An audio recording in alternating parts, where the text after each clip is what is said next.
இந்தியாவின் புனித யாத்திரை தலங்களில் ஒன்று.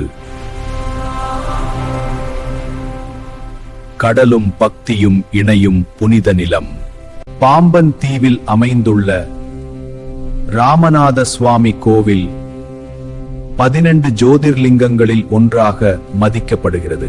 இலங்கை களப்போருக்கு பின்னர் இராமர் சிவனை வழிபட்ட தலம் இது. பக்தியின் நிரந்தர சாட்சி. உலகிலேயே மிக நீளமான கோவில் நடைமண்டபம். 1800 மீட்டர் நீளமுள்ள அற்புதம். 22 புனித தீர்த்தங்கள், ஒவ்வொன்றும் தனித்துவமான அர்த்தம் கொண்டவை. ஆன்மீக சுத்தியின் அடையாளம்.